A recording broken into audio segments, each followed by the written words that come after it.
common pain point for newer leaders is they're trying to have a strong one where they're leading and they're like driving through the floor and all that, but they're not moving as one piece. So the hips end up going first and you get this like awkward shape over time. And that is an imposter problem. Right.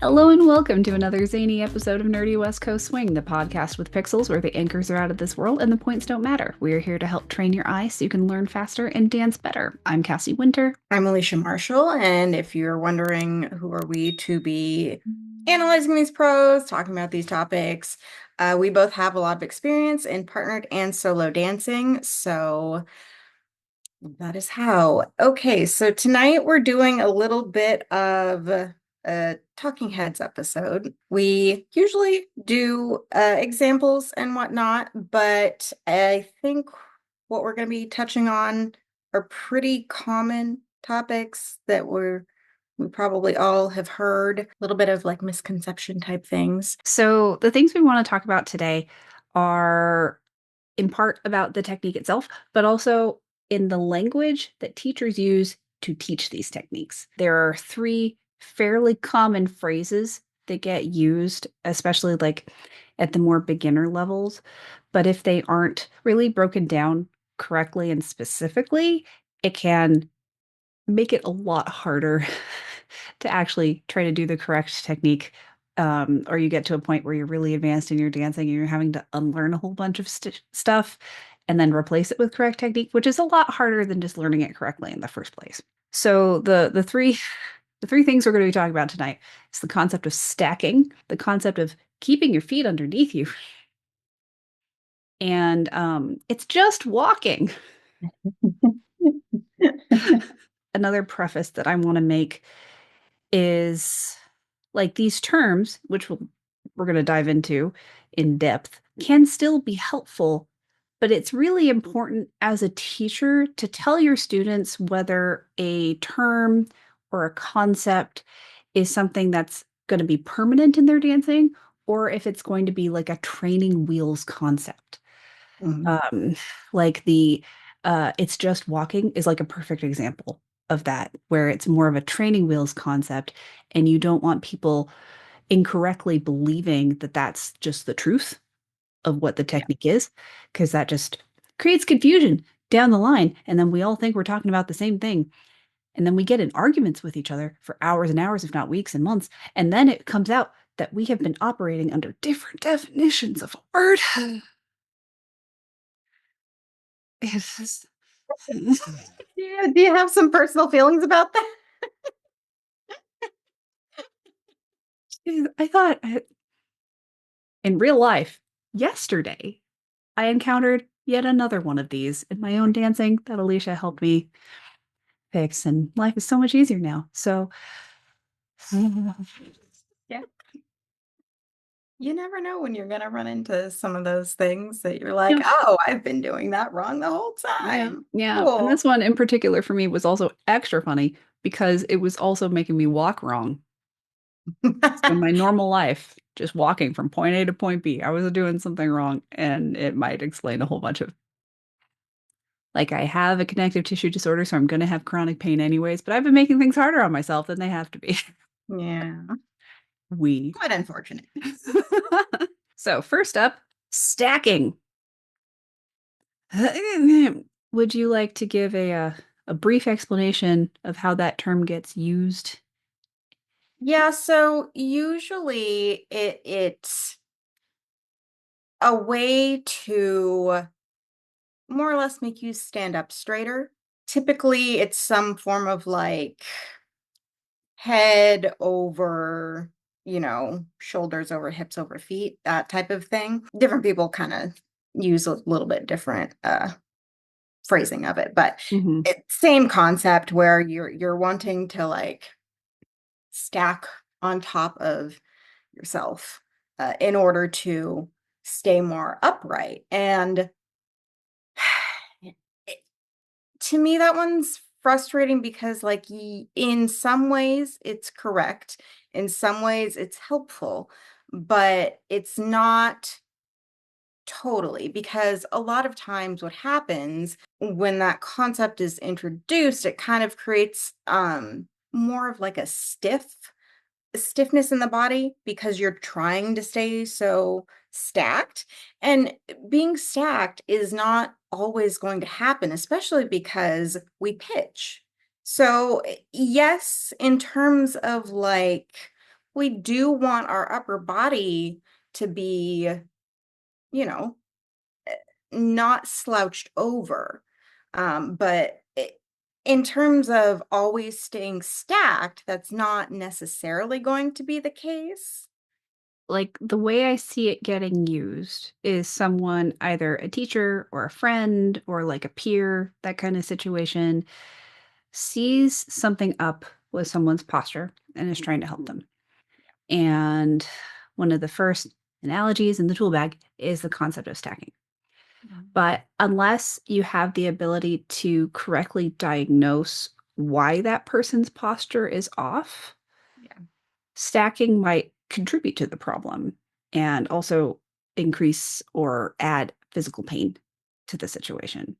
Yeah. If we take sway back, for example, which is the instance of a person's lower back being extra curved, so like the butt sticking out a little bit, it can be caused by different things. So, one, for example, is kind of being hinged forward at the hips and then trying to lift your upper body. That'll compress your lower spine and create sway back. And the same thing if trying to like lift up your butt and to tip your pelvis forward as if water were spilling out the front of your pelvis. That also creates it. And if you tell someone who has sway back to stack, it might just exacerbate the existing underlying problem. And especially like in that example, because when we have kind of that more curve to the back, we naturally want to be a little bit more forward with the upper body so we don't have quite that extreme curve because Mhm, it's not natural. You want to be able to use the concept in a way that's helpful, but doesn't prevent you from still being able to be relaxed and be able to not force your body into really uncomfortable positions. mhm, Because that is kind of the main thing that will happen is you kind of will start forcing yourself into uncomfortable positions if you feel like, oh, I have to be stacked all the time. It's not the case. And usually that's just to help a posture thing.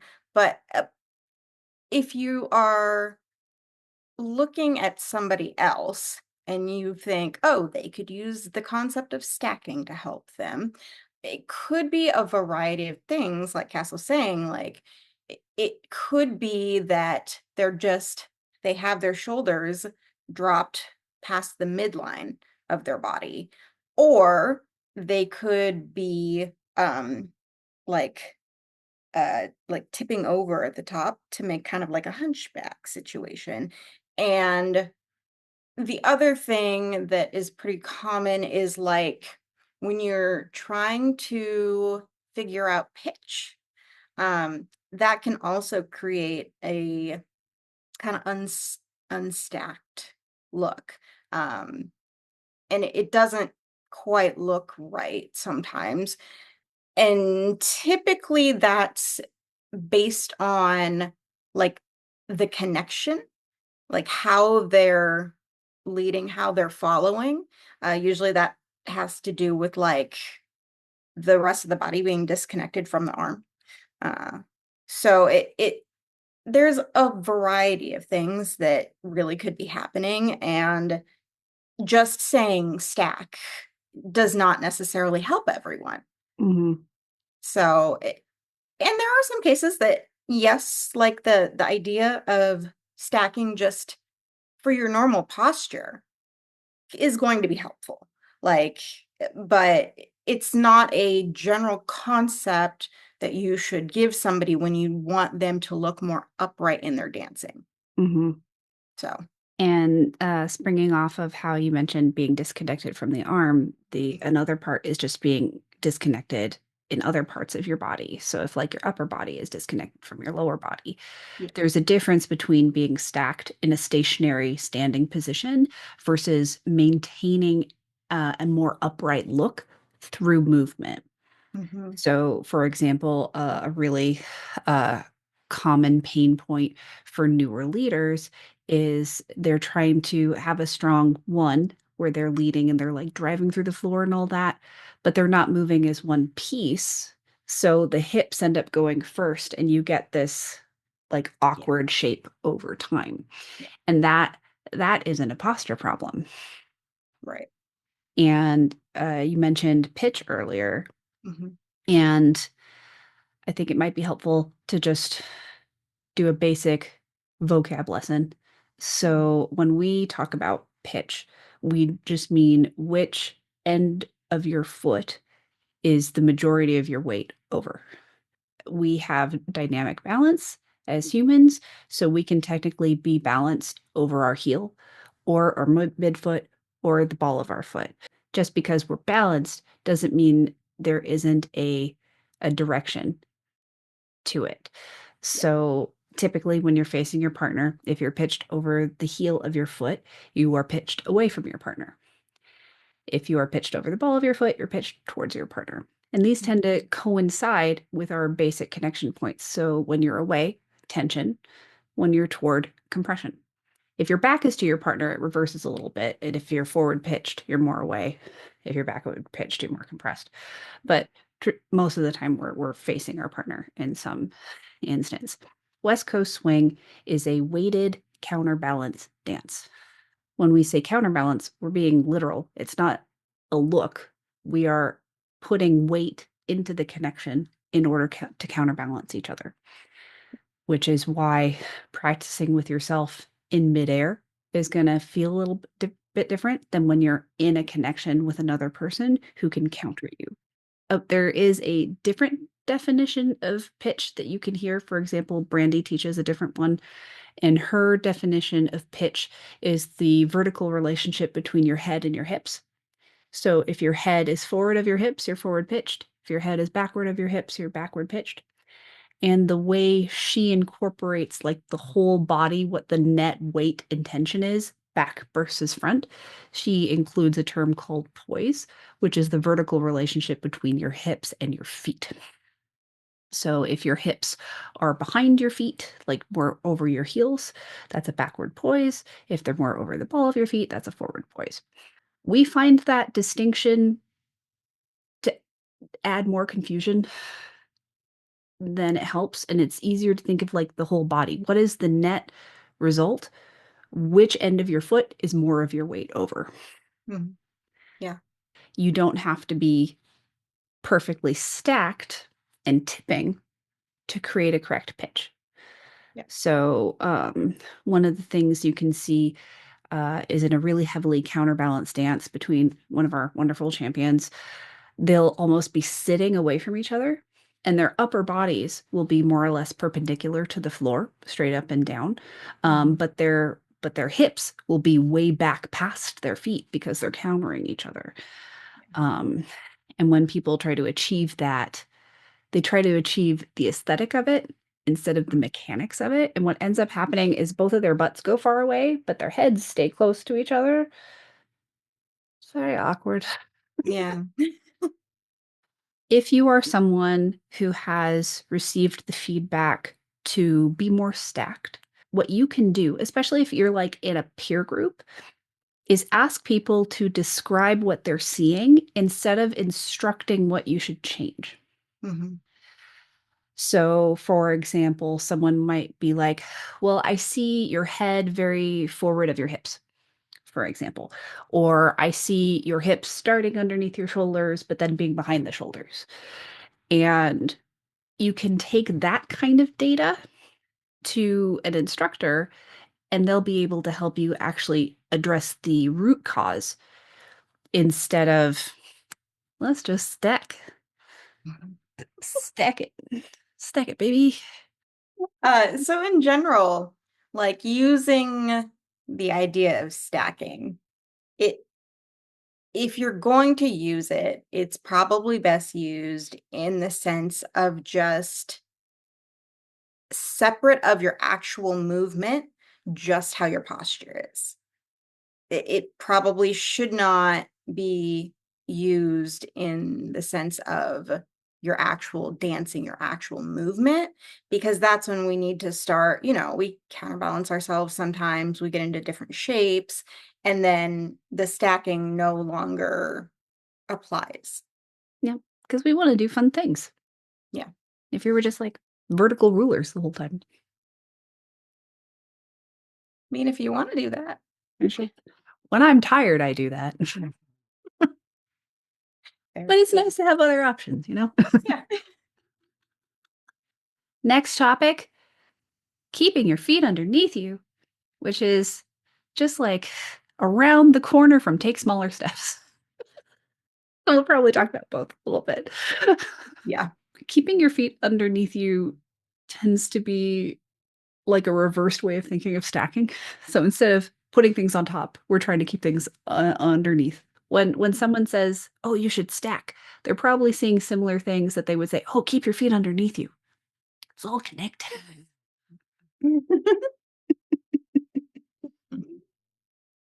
But often, and tell me if you disagree with this, but I think like the most common root cause of being told to keep your feet underneath you is that you don't actually move as one unit.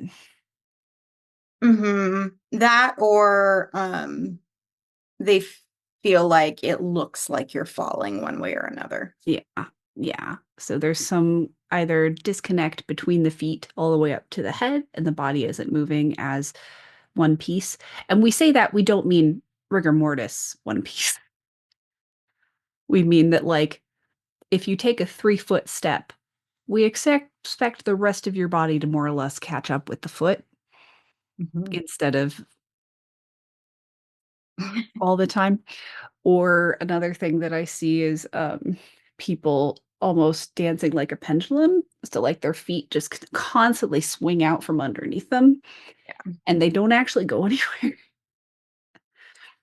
Yeah. And like those kinds of things are awesome for like styling and stuff, but we don't want that to be the foundation of how you move through space. Mhm. Again, this can be one of those things where if you're getting this kind of ambiguous feedback that doesn't actually identify the root cause of what they're seeing or is descriptive enough of what your peers or your instructors are seeing, ask. Like you can ask your instructor or your peers to be descriptive of what they're seeing Yeah. instead of telling you what they think you should do instead. Mhm. And, like, that's one of the reasons why we do this show, like, we're usually framing through a dance is because training your eye and learning to see things more accurately can be profound, Yeah. in improving your ability to learn, this dance and improve. Yeah. There are, again, like times where the kind of idea of that can be somewhat helpful. Um, like if somebody is consistently reaching out away from themselves with the feet and it's not like an intentional like delay or it's just they're kind of carelessly placing the feet, something like that can kind of be a situation where you could use the idea of keeping your feet underneath you. However, it's very you can use that, but it will probably create a situation where now we don't feel like we can do anything that's like away from the body. And Mhm. there are certain things that we intentionally do that, right? Like a delayed step. I don't know why I couldn't think of what I was trying to say. You're good. That's going to be an intentional reaching away from your body, but even still, like it's if you're thinking like keep your feet under you, like that's such a small area. If you're thinking just like underneath the width of your shoulders, basically. That's a very small area, and Yeah. it's not going to be enough to move yourself, to be able to balance yourself well, to be able to catch yourself. Like, if you're trying to stay so close underneath yourself, it can have the effect of, like, making you feel more unbalanced, Mhm. just because you're not able to, like, give yourself a wider base sometimes, Mhm. or, play around with reaching a foot and then coming on top of it. So it's very, it can kind of help, but then it does feel like a restriction. And it's not necessarily that, if you're an instructor, that you're saying you cannot take steps, further than this. But if you are somebody hearing that, typically you are then going to feel like, well, all my steps need to be right underneath me. And so it's as if somebody's saying you can't take any other steps, Yeah. Uh You're like describing my like intermediate years to an uncanny T. Like I felt so constipated with that yeah, instruction, especially yeah, as someone who's 5'11". I'm like, I I can't be yeah. that small. Mhm. Which leads me to the other feedback that tends to come with this is take smaller steps, right? Mhm. And if you've received that feedback or you've given that feedback, it's like really important to understand that we need to know mechanically why someone is taking too big of steps Yeah. in order to solve the problem. Because usually someone's taking too large of a step because something else is going on. For example, maybe they're too forward pitched and they're essentially falling into large steps. And if you have someone who's too forward pitched and falling, and you tell them to take smaller steps, they're going to fall more. Yeah. Yeah.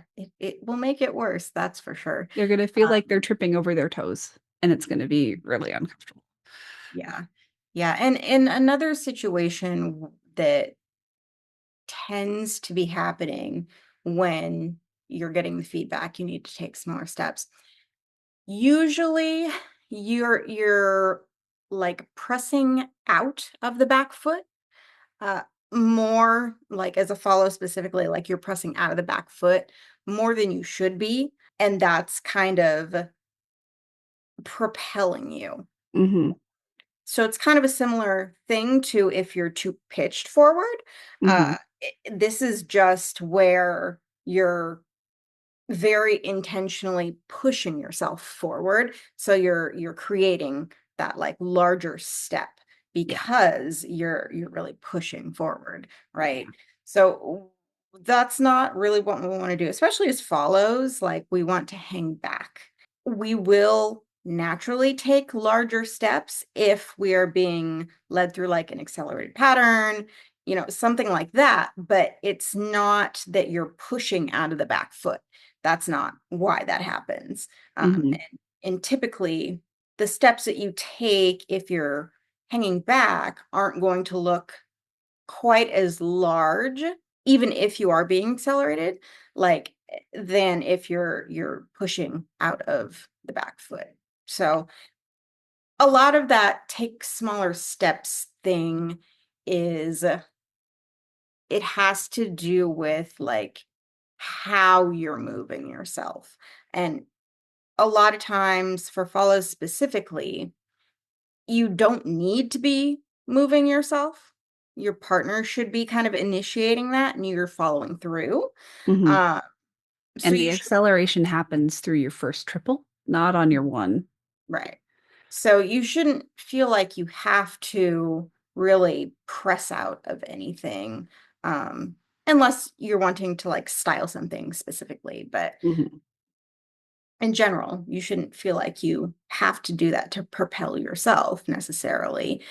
It should be where your partner is initiating your movement and then you just follow through with it and it feels very natural.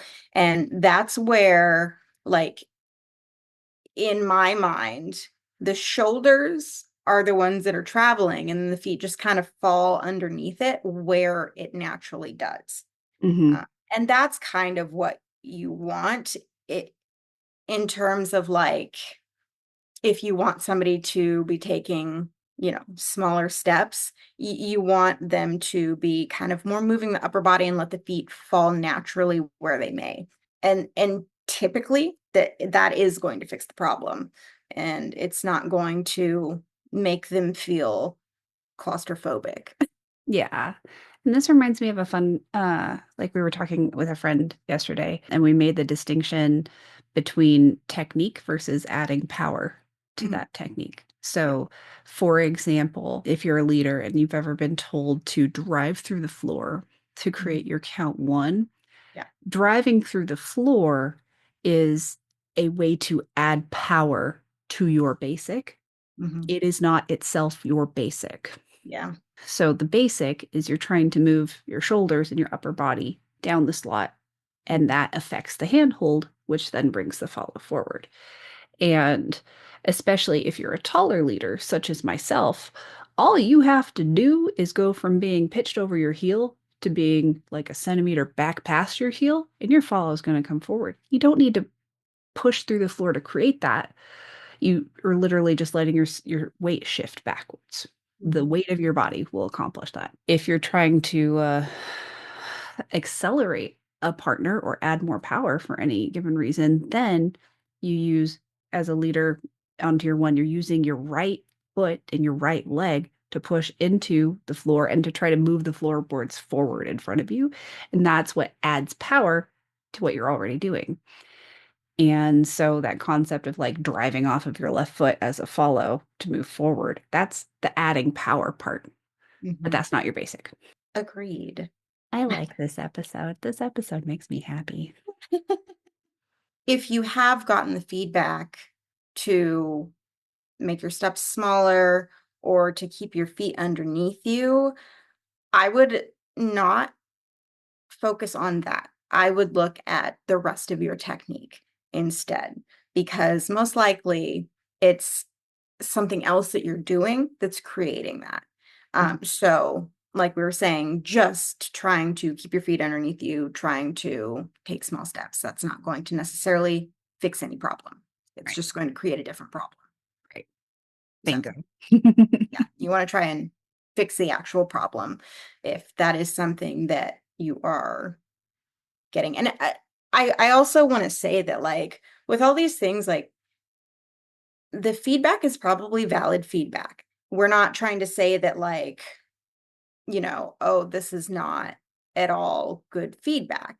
It can be, but you just need to be careful about, like, what you're doing with that feedback. Hmm. So, because especially, like, if you're getting the feedback, take smaller steps. You probably are taking steps that are too large. But again, you want to figure out what the actual problem is that's making you take the larger steps rather than just trying to take smaller steps.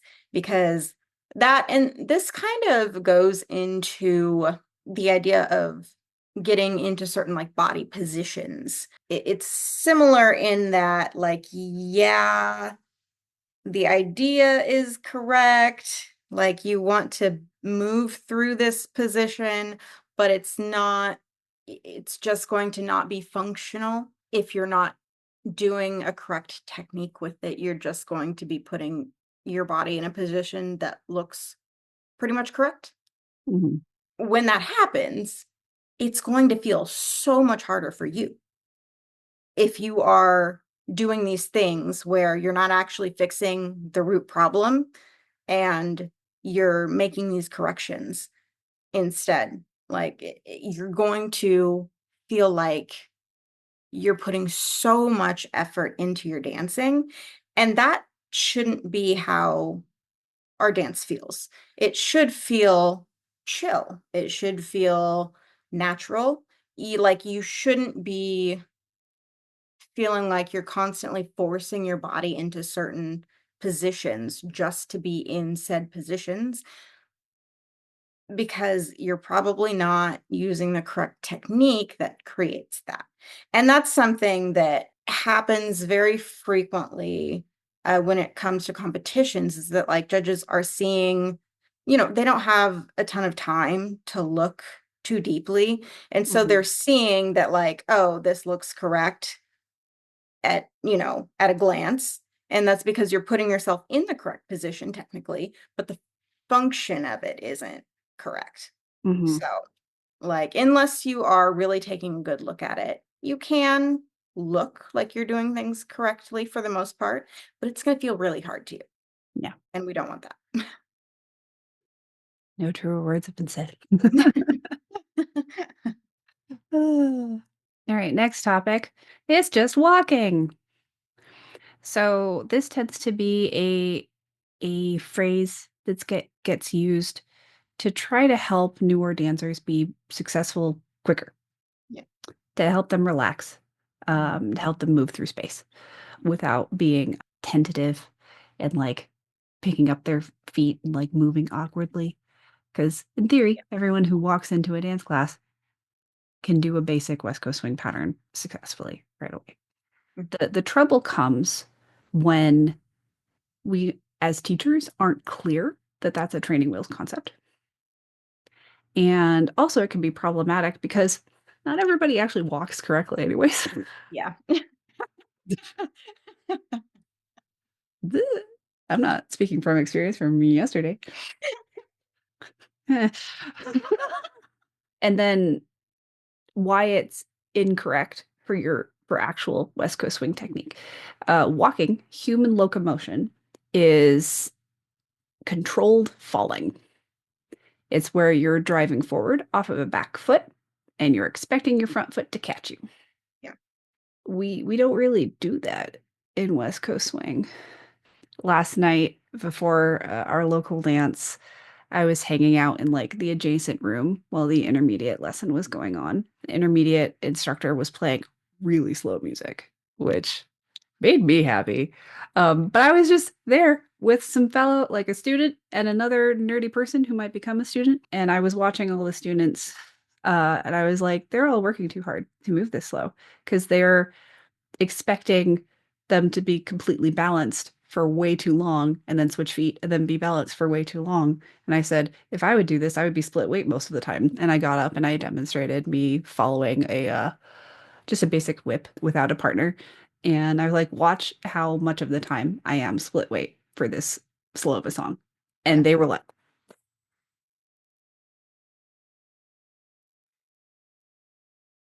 that isn't to say that I'm like 50-50 split weight, but I'm using both feet to manage the transfer of weight from one foot 100% to another foot 100%. Yeah.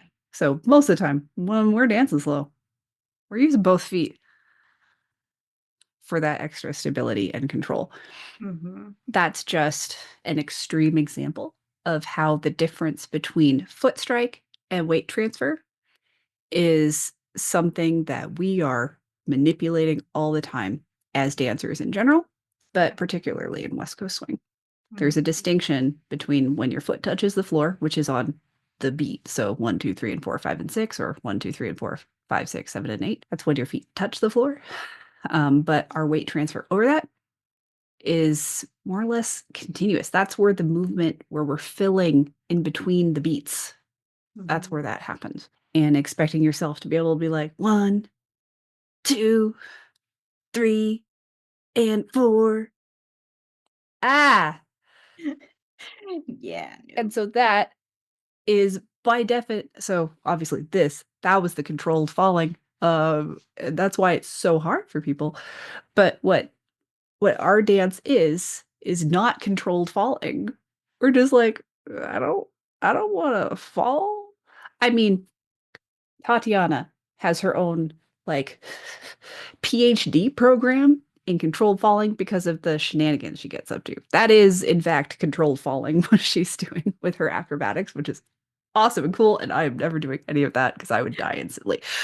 Uh, but what teachers are trying to accomplish with the phrase "it's just walking," like we're just trying to get people to be uninhibited and moving through space Yeah. with the rhythm in Relax. their feet. Yeah. That's what we're trying to accomplish. And but that's a training wheels concept.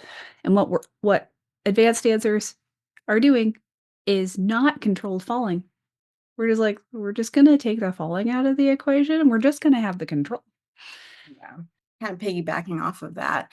So, and the reason that it's just walking isn't necessarily a great comparison is because when we're walking, it's just us. We're the ones that have to propel ourselves in Mhm. whatever direction we're going, right? And in our dance, that's not the case. We have somebody else that we're working with. So we are not necessarily the ones that are propelling ourselves on our own, right? We're working with our partners to kind of create something different together. And if you're just, you know, just walking, you're a lot of times going to be not actually involved in the partnership. As follows, if you're just walking, you're going to be ahead of the lead usually. Mhm. So that defeats the purpose of somebody leading you because then you are just doing your own thing, right? Mhm. You're just walking like you were just walking by yourself before you started dancing, right? Like it's no different. Like you're not allowing yourself to be led, if that's what you're doing. The idea of it's just walking. It can be good when people are newer dancers or they're doing something that they're putting their body in a really unnecessary positioning when they're going from regular everyday movement into the dance.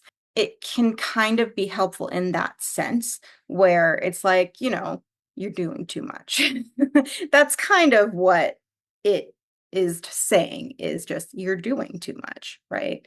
Like we in general don't necessarily put in a ton of extra body control when we're just walking on our own. So, in the sense that we don't want to then start dancing and have all of this unnecessary muscle usage. And I say that, I mean, just in like our basic movement, basic patterns. Obviously, you are going to use more muscles and different things as you get, more into styling and, playing around with having a partner that you can play around with the weight and stuff like that. But just for in general, like you don't want to feel like you're necessarily going into this, oh, I have to activate all of this and all of this and all of this. Like we want to still be chill and relaxed. And that is the idea that's trying to be communicated. But just walking, not so much. We're just walking by ourselves, uh, but we have two people for a partner dance. Mhm. So it's very different in terms of how things are initiated and followed through with. Mhm. We could probably be here another hour if we talked about the muscle thing. Engage your lats. If you want us to do a Talking Heads episode about engaging specific muscle groups, let us know in the comments and we will happily do that. Yeah. But that's not happening right now. Big, broad takeaways from today is making sure that if you're using a term with another person or a group of people, that you are being clear about what your definition of that term is. One, Mhm. so you're communicating effectively. Two, if you are an instructor, it's really important to explicitly state that something is a training wheels concept if you are giving a training wheels concept. So that way the students can understand that that's something that's going to be with them for a time to help them be successful now, but those training wheels are going to come off at some point and they're going to learn a more advanced technique that's more correct. The other thing that you can do as an instructor is if you are using a training wheels concept, to describe what you're seeing and explain the reasoning behind why you're going to give them that training wheels concept. So that way, students aren't then seeing that training wheels concept as like a one size fits all solution for a broad range of things. Mhm. Stacking is a good example of that, or keeping Yeah. your feet underneath you. Yeah, yeah. Yeah. That's actually what I was going to add on is Oh, that, please do. these concepts they can be helpful in some ways, but also these concepts are not for everyone. Mhm, It's not going to fix every problem that somebody's having just to stack or just to take smaller steps. Like there's most likely going to be other reasons that that's what's happening. So, or that's the feedback that you're getting. So you want to really get to like the bottom of things rather than just leaving it at, oh, you need to take smaller steps. yeah. Yeah. And then the last takeaway is if you're practicing with one or more peers, like in a peer group, peer what's the word I'm missing? Peer Practice group. feedback. Yeah. A practice group. Huh. I think feedback was the word I was looking for, but it was just Gone. it stepped out for a cigarette. I don't know what's going on. Anyways, especially if you are not a professional teacher, it's really easy to fall back on the feedback that you got as an individual that was helpful for you and to share that with your peers. Mhm. And the the important thing to understand is that your circumstances are likely very different from your peer. And that feedback may have helped you, but it might make things worse or not help at all. If you are not a trained teacher, it's important to, instead of being prescriptive, be descriptive, like I've been talking about. Describe what you're seeing Mhm. and maybe why what you're seeing isn't to your liking or you think it isn't working. And by being descriptive, that will empower your peer that you're trying to help to get better help from instructors later because they will have a good description of like what your peers are seeing in you. And it will also be helpful for that instructor because then you'll just be handing the instructor this like present of information. Because often, like when we're working with new students, either individually or together, the first large part of a lesson is that diagnostic portion. Yeah. If a student comes to me and says, there's something wrong with my footwork, I still have to do that diagnostic portion. Yeah.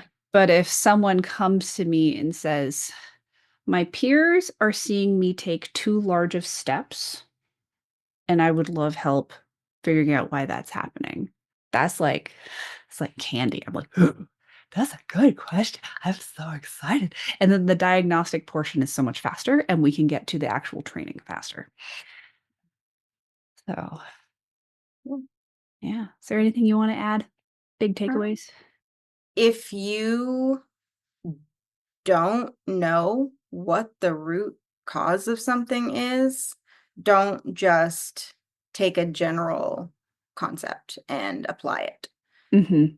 Especially like I know that like you were just saying, like, you talk with your peers so much and hear what they're hearing from their instructors. And so sometimes it's like, oh, I should try that, if you're having a similar problem, but usually it's going to be not the exact same problem um, that you can just pick up and do something random to try and fix. So Mhm. it's these are concepts that are fairly frequently used. Um, and we don't want to just trash them because there is some validity to them. You just need to be careful in the situations Yeah. because sometimes it's going to make it worse rather than making it better. Yeah. So Yeah, these are not one size fits all terms. Mhm. Is this So the most important episode we've ever done? I don't know. probably one of them. I Yeah. really love this episode. And if you liked this, if there are other like common phrases like just stack your body, keep your feet underneath you, or like activate this very specific muscle group in this very specific way and never stop thinking about it and have a panic attack, let us know in the comments. We will happily do more episodes like this. And if you're going to be at Swingcouver, say hi. I will, as always, be in one of my face masks because I'm high risk for COVID, and I will be surprised you recognize me. Some of y'all are better at recognizing me than people I've known for over a decade, so good job. A million high fives. And also remember, in person, not on YouTube, in person, I am an anxious wreck. So if I act weird, that's why. Anyways, thank you all for watching, and we will see you next time. We don't know when next time will be, but Yeah, hopefully in a couple weeks. yeah, hopefully. Yeah. But it's holidays, so you Yeah. never know. Yeah. We'll see. We will definitely be Sometime watching soon. the US Open. And so if you want any thoughts on our thoughts, or if you want any thoughts, if you want to hear anything that we have to say about anything US Open related, feel free to also request that in the comments. And again, if you had been a Patreon member and you noticed that we stopped collecting monthly dues, it's because we just don't have the time to do Patreon anymore. So all of you get a complimentary 1 hour Zoom lesson with Alicia and myself. And you can just reach out to us on Facebook to get that scheduled. So thank you for supporting us. On that note, actually, before we sign off, if you want any kind of feedback from us, we're happy to do Zoom lessons with Mhm. anyone. We love doing that. So Yeah. And if you're strapped for cash, we will happily do one for free if you give us consent to make it a nerdy episode. yeah. So, yeah. All right. See y'all next time. Bye.